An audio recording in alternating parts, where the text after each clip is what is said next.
Car ಹಾಗೂ bike ನಡುವೆ ಅಪಘಾತದಲ್ಲಿ ಮಹಿಳೆಯೊಬ್ಬರು ಸ್ಥಳದಲ್ಲೇ ಮೃತಪಟ್ಟಂತಹ ಘಟನೆ ಬೆಳ್ತಂಗಡಿ ತಾಲೂಕಿನ ಪಡಂಗಡಿ ಗ್ರಾಮದ ಕನ್ನಡಿಕಟ್ಟೆ ಬಳಿ ಮೇ 17 ರಾತ್ರಿ ನಡೆದಿದೆ. ಬೆಳ್ತಂಗಡಿ ತಾಲೂಕಿನ ಬಳಂಜಾ ಗ್ರಾಮದ ಬಳಂಜಾ ಫಾರ್ಮ್ನ ಮಾಲಕರಾದ ಪ್ರಗತಿಪರ ಕೃಷಿಕರಾದ ಅನಿಲ್ ಭಟ್ ಅವರ ಪತ್ನಿ ಶೈಲಜಾ ಅವರು ಈ ಅಪಘಾತದಲ್ಲಿ ಗಂಭೀರವಾಗಿ ಗಾಯಗೊಂಡು ಬಳಿಕ ಮೃತಪಟ್ಟಿದ್ದಾರೆ. ಇನ್ನು ಅವರ ಪತಿ ಅನಿಲ್ ಭಟ್ ಅವರು ಗಾಯಗೊಂಡು ಆಸ್ಪತ್ರೆಯಲ್ಲಿ ಚಿಕಿತ್ಸೆಯನ್ನು ಪಡಿತಾ ಇದ್ದಾರೆ.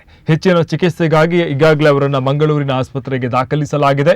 ಅವರ ಪುತ್ರ ಸಣ್ಣ ಪುಟ್ಟ ಗಾಯಗಳೊಂದಿಗೆ ಪಾರಾಗಿದ್ದಾರೆ. ಅನಿಲ್ ಭಟ್ ಮತ್ತು ಪತ್ನಿ ಶೈಲಜಾ ಅವರು ತಮ್ಮ ಫಾರ್ಮ್ನ ಕೆಲಸ ಮುಗಿಸಿ ಅವರ ಸೈಟ್ಗೆ ಬೈಕ್ನಲ್ಲಿ ತೆರಳುತ್ತಾ ಇದ್ದಾಗ ಕನ್ನಡಿಕಟ್ಟೆ ಬಳಿ ಬೈಕ್ ಮತ್ತು ಕಾರು ನಡುವೆ ಡಿಕ್ಕಿ ಸಂಭವಿಸಿದೆ. ಸ್ಥಳಕ್ಕೆ ಬೆಳ್ತಂಗಡಿ ಸಂಚಾರಿ ಪೊಲೀಸರು ಆಗಮಿಸಿ ಪರಿಶೀಲನೆಯನ್ನ ನಡೆಸಿ ಪ್ರಕರಣವನ್ನು ದಾಖಲಿಸಿಕೊಂಡಿದ್ದಾರೆ.